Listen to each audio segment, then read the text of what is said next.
নিরাপত্তা নিয়ে উদ্বেগের মাঝে সোমবার জার্মানির ডুসেলডর্ফ ও কোলন শহরে হয়ে গেল ঐতিহ্যবাহী কার্নিভাল প্যারেড, যেখানে বিশ্ব রাজনীতির অসঙ্গতিগুলোকে উপস্থাপন করা হয় কড়া রসিকতার সঙ্গে। কটাক্ষ থেকে রক্ষা পাননি president Donald Trump, Vladimir Putin কিংবা শি জিনপিংও। বিশ্বের ক্ষমতাধর নেতাদের জনবিরোধী অবস্থানের প্রতিবাদ জানাতে তাদের উপস্থাপন করা হয় নজরকাড়া ও ইঙ্গিতপূর্ণ কার্নিভাল ফ্লোটে। জার্মানির ডুসেলডর্ফ ও কোলন শহরে ঐতিহ্যবাহী কার্নিভাল প্যারেড অনুষ্ঠিত হয়েছে, যেখানে বিশ্ব রাজনীতির সাম্প্রতিক নানা বিষয় নিয়ে করা হয়েছে ব্যঙ্গ, যা থেকে বাদ যাননি আমেরিকার প্রেসিডেন্ট ডোনাল্ড ট্রাম্প, রাশিয়ার প্রেসিডেন্ট ভ্লাদিমির পুতিন সহ বিশ্ব নেতারা। শহরগুলোর এই কার্নিভাল ঐতিহ্যের মূলে থাকে বিশাল সব কার্নিভাল ফ্লোট বা ব্যঙ্গাত্মক রাজনৈতিক ভাস্কর্য। এবারের কার্নিভালে গুরুত্ব পেয়েছে ইউক্রেন যুদ্ধ নিয়ে 3 প্রেসিডেন্ট ট্রাম্প, পুতিন ও জেলেনস্কির রশি টানাটানি। এক কার্নিভাল ফ্লোটে ফুটিয়ে তোলা হয় প্রেসিডেন্ট ট্রাম্প ও পুতিনের মধ্যে করমর্দনে রক্তাক্ত হয়ে পিষে যাচ্ছেন জেলেনস্কি, যেখানে ট্রাম্প ও পুতিনের বাহুতে লেখা হিটলার স্টেলিন প্যাক্ট 2।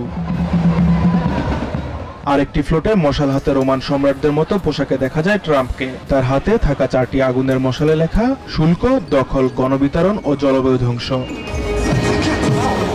এছাড়া 3 ক্ষমতাধর বিশ্ব নেতা পুতিন, ট্রাম্প ও চায়নার প্রেসিডেন্ট শি জিনপিং এর নগ্ন অবয়বও প্রদর্শন করা হয় প্যারেডে, যেখানে তাদের বিশেষ অঙ্গে লেখা ছিল make Russia great again, make America great again এবং মেক চায়না গ্রেট এগেইন। আরেকটি স্যাটার ফ্লোটে দেখা যায় বিশাল এক চাকতির চাপায় পিষে যাচ্ছেন হাতকড়া পরা পুতিন। বিশ্ব নেতাদের পাশাপাশি নিজ দেশ জার্মানির রাজনৈতিক নেতাদেরও ব্যঙ্গ করতে ভোলেননি কার্নিভালের উদ্যোক্তারা। কট্টর ডানপন্থী দল অল্টারনেটিভ ফর জার্মানির কোলিডার এলিস ওয়েডেলকে রূপকথার হ্যান্সেল অ্যান্ড গ্রেটেলের ডাইনি হিসেবে দেখানো হয় প্যারেডে। দেখানো হয় হিটলারের স্বস্তিকা প্রতীকের জিঞ্জার ব্রেড দিয়ে ভোটারদের প্রলুব্ধ করছেন তিনি।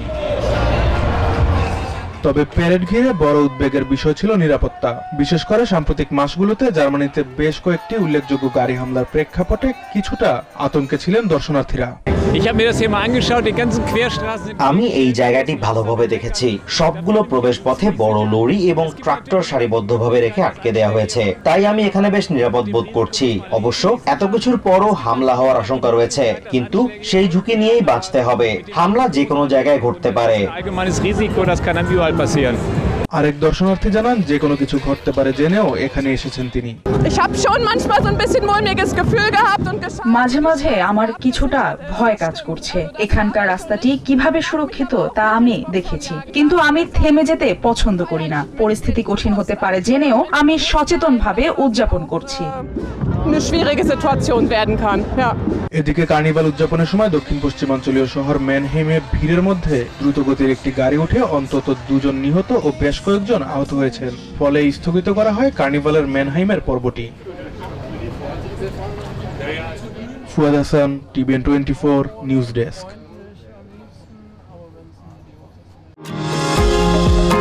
নিউ ইয়র্ক থেকে সম্প্রচারিত টিভিএন 24 টেলিভিশন বিশ্বজুড়ে বাঙালির কণ্ঠস্বর।